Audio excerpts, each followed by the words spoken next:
Hello friends, Jennifer Pearson here, Thistle Gypsy, and I am doing a little reflection on the Past Lives Workbook. Now that I am actually done doing all of the spreads that are in the book and throughout my channel over 7 weeks. First of all, thank you to a number of people.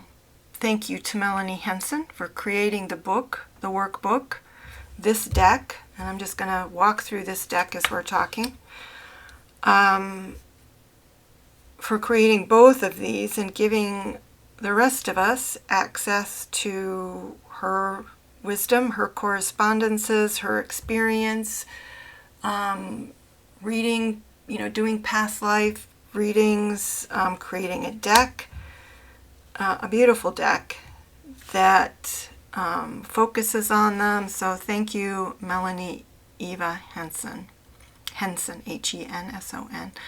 I will leave a link to her website. I think it's Red Orchid Publishing, but I'm not sure. But I'll leave that down in the description box below. I think you can get the workbook both on Amazon and on her website. And yeah, so first off, thank you, Melanie.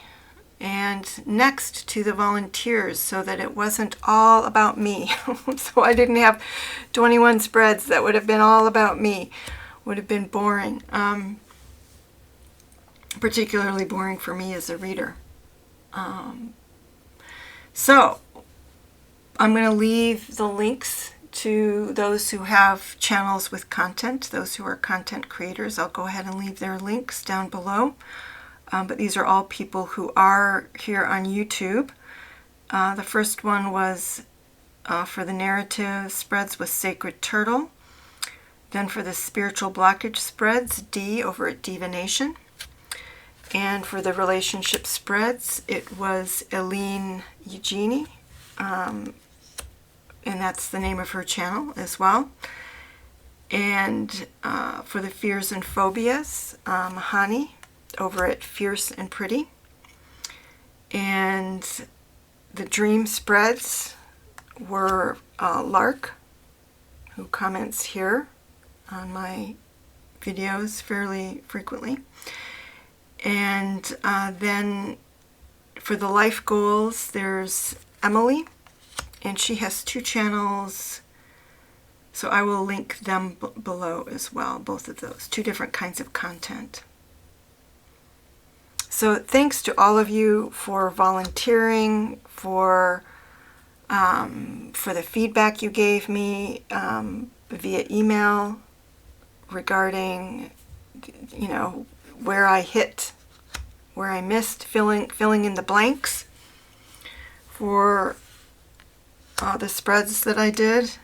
Just hugely appreciate that. And lastly, I do want to thank the viewers. It always feels a little risky for me to do readings for other people, and any tarot reading, you just never know what's going to come up. But I wanted these particularly to be demos for the workbook. And so it feels risky to ask other people to do that and then to do a tarot reading that might bring up sensitive stuff and then to post it publicly. So I thank the volunteers for allowing me to do that in every case. That was very brave of all of you. Even when you thought that maybe there wasn't sensitive stuff in it. I mean, I'm not going to know that until you tell me, but I do appreciate you allowing them to be public.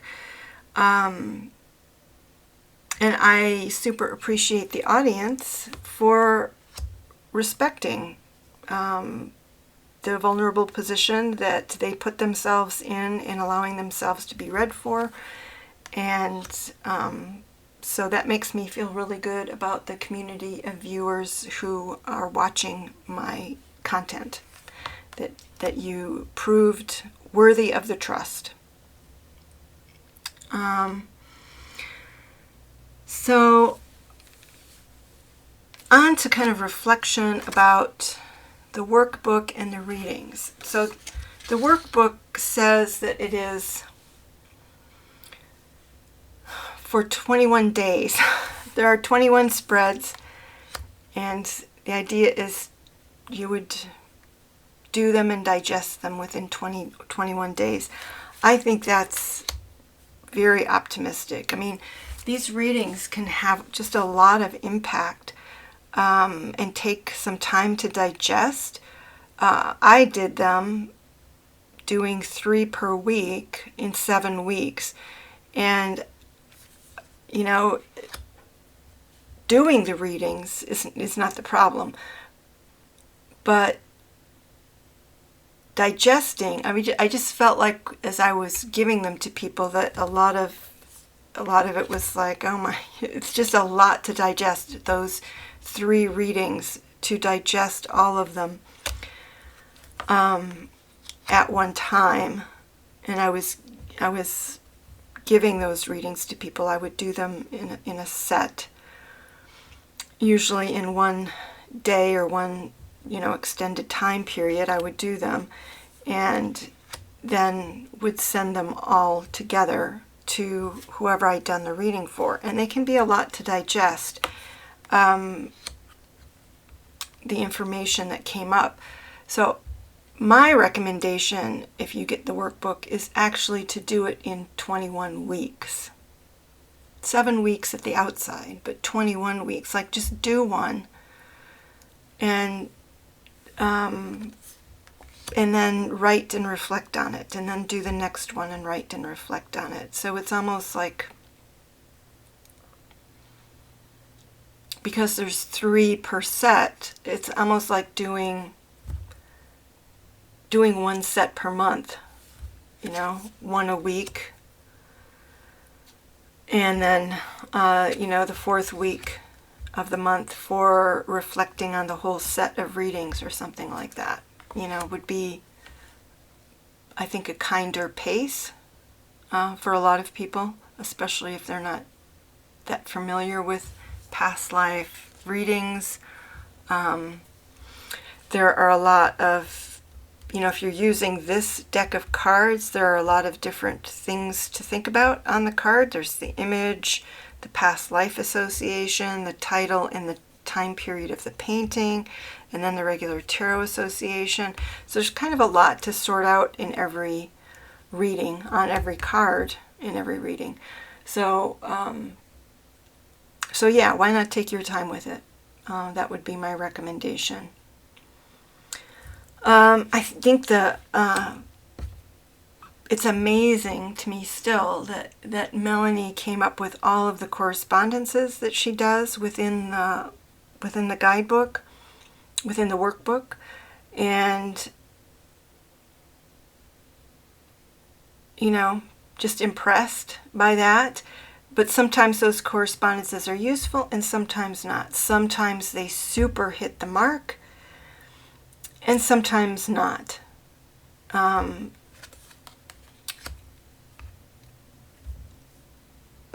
would frankly recommend that anybody get the correspondences, the book, just for the correspondences. But I would also say, don't judge the relevance of the correspondences based on trying them out a few times. Or say the correspondences don't work very well for one reading, don't give up on them for the next reading. Or if they don't work very well for one person, don't give up on them for the other, because it varied widely within the spread whether the correspondences seemed accurate or relevant. And from person to person, it made a big difference. So my recommendation with the correspondences is that they're worth having, and don't judge them. Don't dismiss them, even if, in a given reading, they don't add a lot to what the querent, your client, is getting out of them.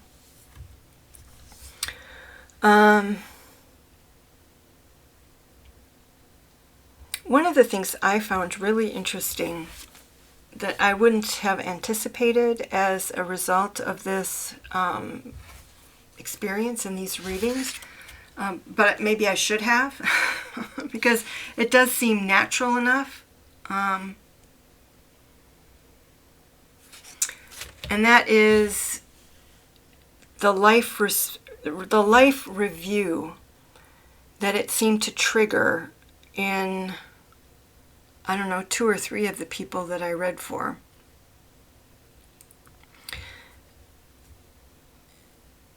And that's out of, let's see, 1, 2, 3, 4, 5, 6. So about half of the people that I read for. It kind of triggered a life review, looking back on their life. And I really like that aspect of it. And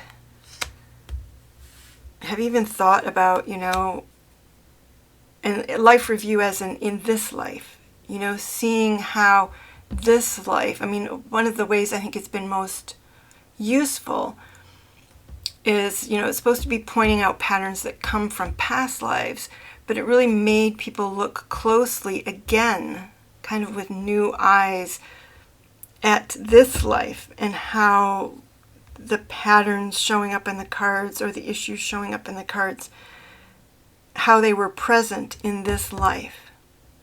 How in some cases they have done a good job of resolving some of those things in this life, or are still working on them. And so yeah, it made me think that that's a type of reading I would really enjoy doing. I don't know how I would, or if I needed to necessarily separate it from past life readings, but the idea of life review as a type of reading. So the spreads. I'm on the fence about the spreads. I kind of like, if I'm going to do a narrative, I kind of prefer to just lay out the cards and interpret them without using the spreads. But some of the spreads, or the certain spread questions, really did tease out some useful information. And so certainly with anybody who gets this book and tries the spreads, you're going to have to make your own judgment. I think that what I'm inclined to do at this point is to go back over some of the spreads and you know, make a spread of my own out of them.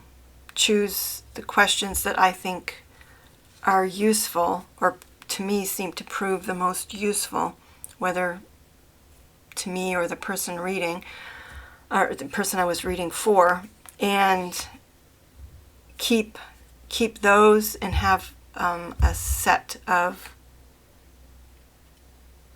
questions for each subject that she has in the workbook. And I don't know that I would read for people using all of the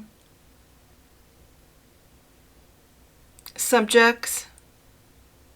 To me, kind of the most, well, I did like the spiritual blockage, relationships, phobias, fears, and life goals. To me, those were the most, I could see making a regular part of like past life offerings or life review offerings or whatever they would be. But that could be different for different people. Obviously, you'd have to get the book and try it out yourself and see what resonates most with you when you do readings, or the people that you're reading for.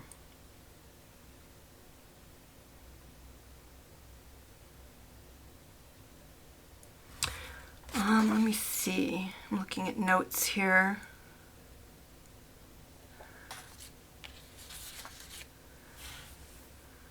As I've mentioned during some of the videos that I've done, this really seems to be a type of reading that for me, would benefit from having the querent live, present, either in person or via Skype or Zoom or something like that, so that the two of you can work together to figure out which, between the stuff on the card and the correspondences in the book, what is most relevant for kind of making a past life story and or figuring out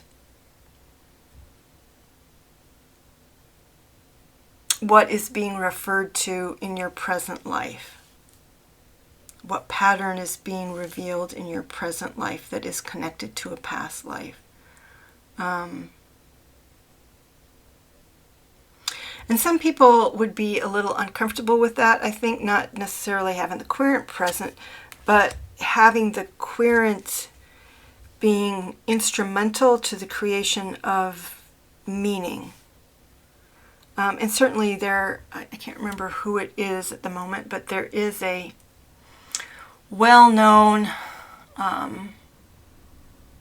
person in the tarot community who writes books. And I don't want to say the wrong name, so I'm just not even going to say the name. Female.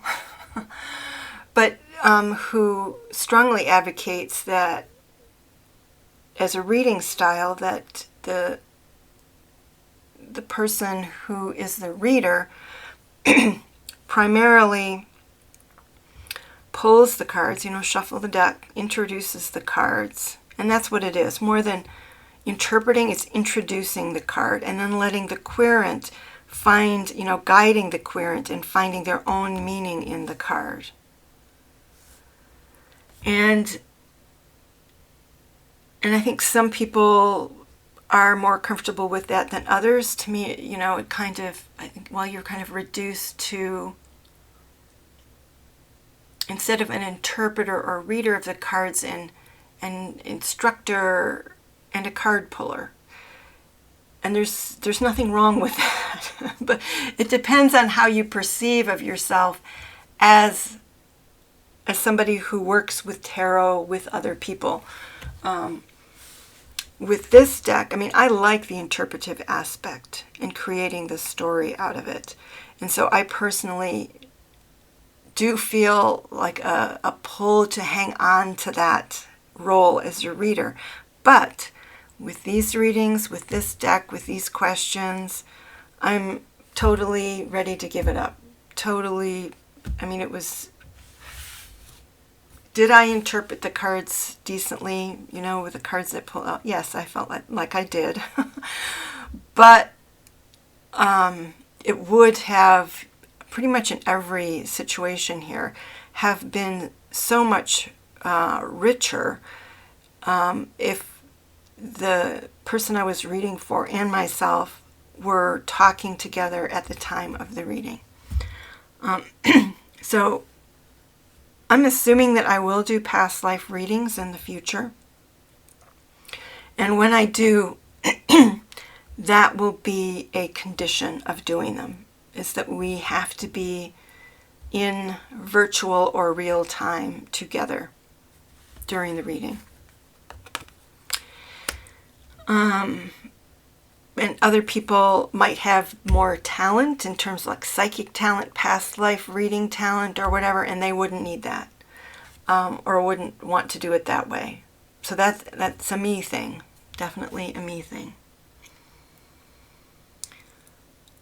And I think lastly,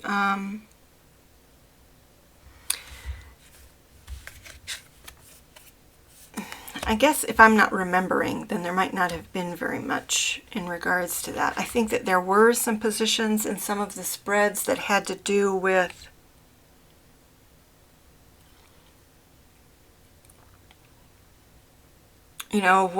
what do I need to do in this lifetime to amend this situation or something along those lines.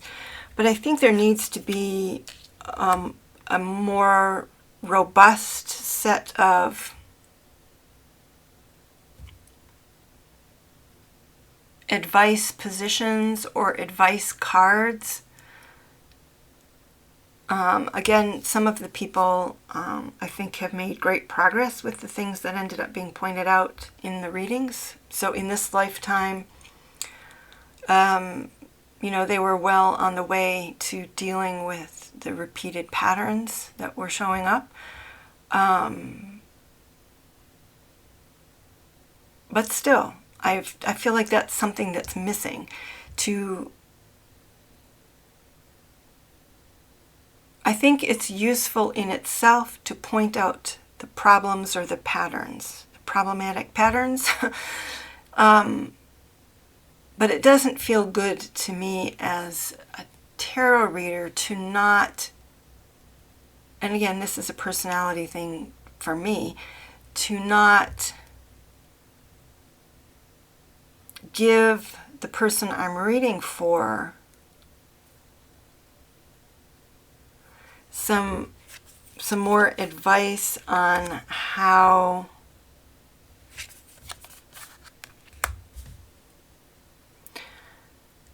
to further resolve issues in this life. And I don't think that this would be the deck that I would use for that. In other words, it would be pulling cards from a different deck in order to, what's the next step to make some movement forward on this, or to shed this energy, or to resolve this situation. How do we keep this from repeating in the next life, or minimize it repeating in the next life? I definitely feel like there needs to be, that would have to be added for me to feel good about continuing to do these kinds of readings. And again, some people might not need it because they're far enough along in working through things that they may feel like it's near or nearly resolved already within this lifetime and what's happened, but probably not so much with others. And so I feel like that at least needs to be available to be part of the reading. And if people defer, or if it's not all that meaningful to them because most of the situation is resolved, that's fine. But I still feel like it needs to be there as part of the reading, as a supportive gesture, giving people something else to focus on, to foster a resolution to the situation.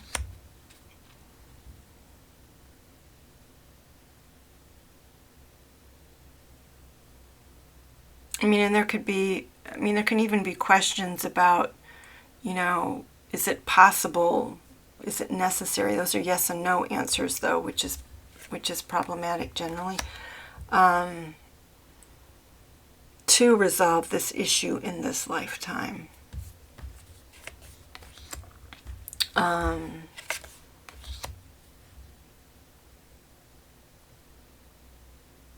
Just something forward-looking. Just that there needs to be something kind of forward-looking, in addition to the past life and this life kind of content. And not only like how this is going to play out in the next lifetime, but, how will it have been moved forward, One of the nice things, and I can't even remember what reading it was, but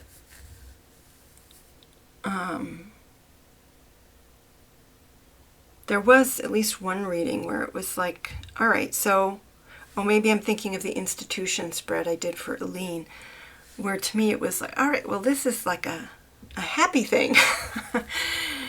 And this deck is not inclined toward that. The assumption is that there's traumas that are following you forward. So